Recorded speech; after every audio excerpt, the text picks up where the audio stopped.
میرے نبی نے فرمایا اویس جائیں گے جنت میں لوگوں کے ساتھ، لوگ تو داخل ہو جائیں گے جنت میں اور اللہ کی طرف سے اعلان ہوگا اویس کو روک لیا جائے۔ اب جنت کے دروازے پہ پہنچ کے آیا حکم روک لیا جائے تو وہ پریشان ہو جائیں گے، کہیں گے یا اللہ مجھے کیوں روک لیا؟ اللہ تعالیٰ فرمائیں گے پیچھے مڑ کے دیکھو۔ جب وہ پیچھے دیکھیں گے تو جہنم کے لوگ کھڑے ہیں، تو اللہ تعالیٰ فرمائیں گے اویس تو نے ماں کی خدمت کر کے جو مجھے خوش کیا، آج تمہیں اس کا پروٹوکول دینا چاہتا ہوں۔ یہ جہنمی کھڑے ہیں تو انگلی کا اشارہ کرتا جا، آج تیری توفیل لاکھوں انسانوں کو جنت میں ڈال۔ پیچھے عمل کیا ہے؟ جہاد، تبلیغ، تہجد، علم، سجدے، ماں کی خدمت۔ میں گیا ہوں اویس کرنی رحمت اللہ علیہ کے گاؤں گیا ہوں، ان کی قوم سے ملا ہوں، قوم کے لوگوں سے ملا ہوں۔ کالے پہاڑوں میں چھوٹا سا بھی چھوٹا سا گاؤں ہے۔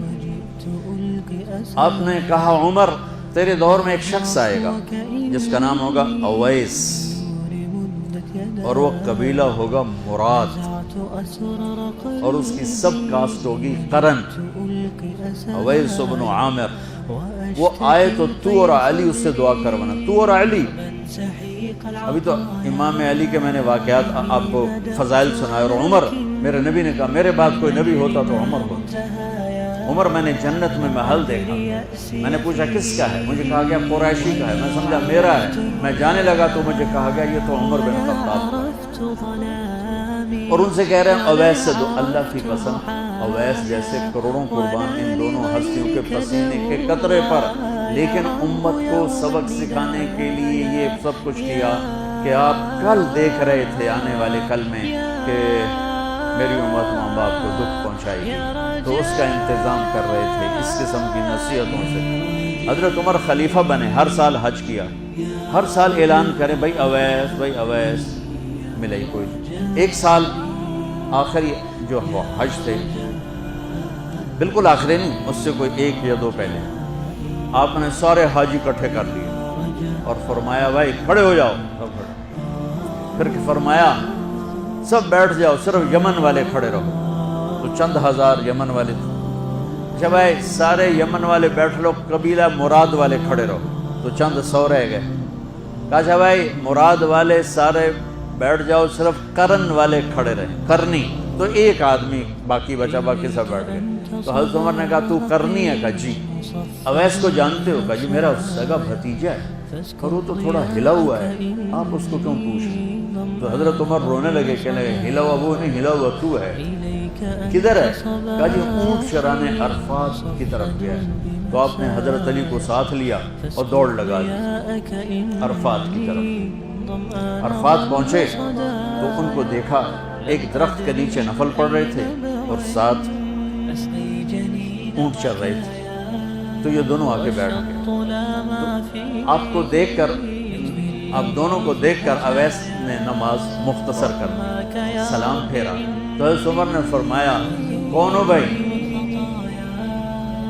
کہا جی مزدور ہوں، مزدور ہوں، تعارف نہیں کروایا، مزدور ہوں۔ ارے بھائی تمہارا نام کیا ہے؟ کہا جی اللہ کا بندہ۔ او بھائی ہم سب اللہ کے بندے ہیں، تیری ماں نے تیرا نام کیا رکھا ہے؟ اب وہ تو جانتا نہیں تھا یہ کون ہے، وہ تو پہلی دفعہ حج پہ آئے تھے۔ وہ کہنے لگے بھائی کون لوگ ہو آپ؟ کیوں میرا انٹرویو کر رہے ہو؟ کون ہو؟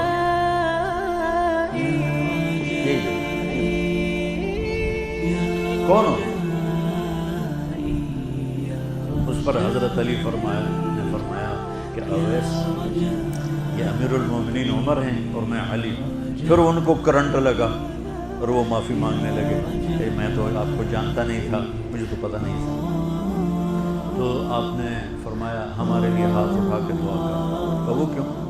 کہ ہمیں ہمارے نبی نے فرمایا تھا کہ یمن سے ایک آئے گا نوجوان اویس، اس نے ماں کی خدمت کر کے اللہ کو اتنا راضی کیا ہوا ہے، جب وہ ہاتھ اٹھاتا ہے اللہ اس کے ہاتھ خالی نہیں لوٹاتا۔ یہ آپ نے اس وقت حضرت عمر سے فرمایا کہ عمر اس لیے دعا کروانا کہ جب وہ یوں کرتا ہے تو اس کے ہاتھ خالی نہیں آتے۔ تو حضرت اویس کرنی رونے لگے، کہا جی میں آپ کے لیے کیسے دعا کروں؟ تو اللہ کے نبی نے کہا. تو اتنی بڑی ہستیوں کے لیے دعا کرنے والے چھوٹے، جن کے دعا مانگ رہے ہیں بڑے، پیچھے عمل کیا ہے؟ ماں کی خدمت. مزید اچھی ویڈیوز کے لیے ہمارے چینل کو سبسکرائب ضرور کریں اور لائک بھی کریں اور ویڈیو کو شیئر بھی کریں. جزاک اللہ. السلام علیکم.